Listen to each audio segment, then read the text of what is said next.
मेरे प्यारे दोस्तों, भाइयों और बहनों, आप सबका राधा कृष्ण भक्ति ज्ञान चैनल में स्वागत है। आज मैं आप सबको मासों में सबसे उत्तम मास वैशाख मास का 30वां अध्याय सुनाने जा रही हूँ, जिसकी कथा सुनने से सारे पाप ताप नष्ट हो जाते हैं। तो बोलिए लक्ष्मी नारायण विष्णु भगवान की जय।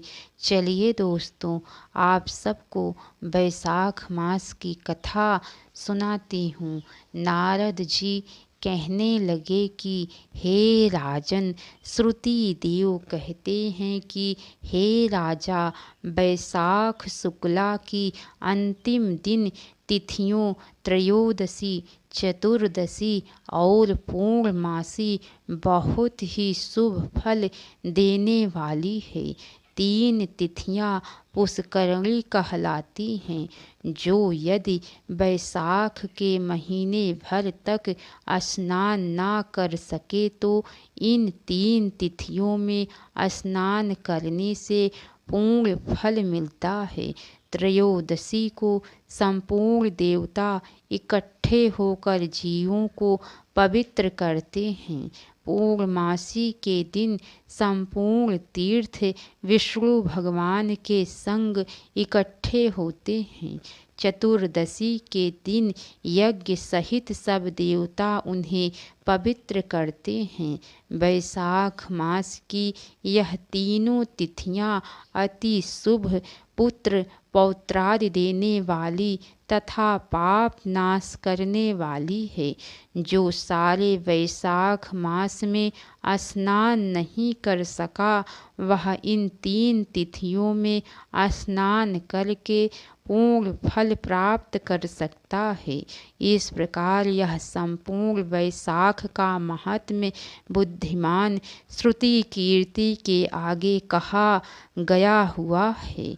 जैसा सुना, जैसा देखा है, वर्णन किया गया है, उसको पूरी रीति से तो ब्रह्मा जी भी वर्णन नहीं कर सकते। पहले शिव जी ने कैलाश पर्वत पर पार्वती जी को यह कथा सुनाई थी, तो 100 वर्ष में पूरी नहीं हुई। श्री विष्णु भगवान ने जगन्नाथ श्री नारायण के बिना इस कथा को कौन कह सकता है। सब ऋषियों ने मनुष्यों के हित की कामना के लिए थोड़ा थोड़ा इस महात्म का वर्णन किया है। सो हे राजन, तुम वैशाख मास में दानादि सत्कर्म करो, इससे तुमको निश्चय पूर्वक मुक्ति मिलेगी। श्रुति देव जी इतनी कथा राजा मिथिलेश से कह जाने का विचार करने लगे तो राजा के हृदय में अति दुख उत्पन्न हुआ। फिर बड़े उत्सव के साथ श्रुति देव जी को पालकी में बैठा सारे नगर की परिक्रमा कराकर अंतःपुर में लाया और वस्त्र आभूषण गौ पृथ्वी दिल स्वर्ण तथा सब प्रकार के वैभव सामने रखकर हाथ जोड़ सम्मुख खड़ा हो गया। तब महातेजस्वी श्रुति देव जी बहुत संतुष्ट होकर अपने धाम को गए।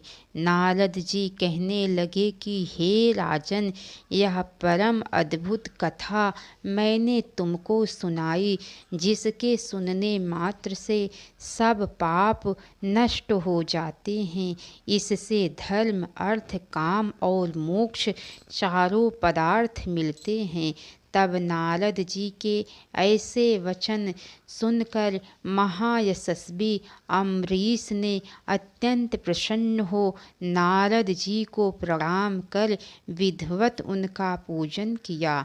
नारद जी राजा की आज्ञा लेकर चले गए, क्योंकि वह श्राप वश एक जगह ठहर नहीं सकते थे।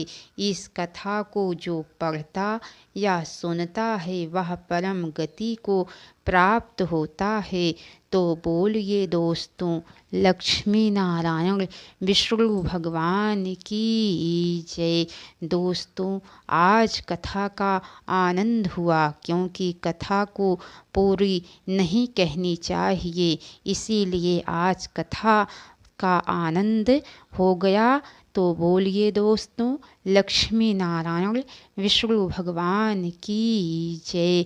तो कैसी लगी कथा दोस्तों, लाइक करके कमेंट बॉक्स में ज़रूर बताना। हर हर महादेव। अब तक की सारी वीडियो देखने के लिए आप सबको बहुत बहुत धन्यवाद।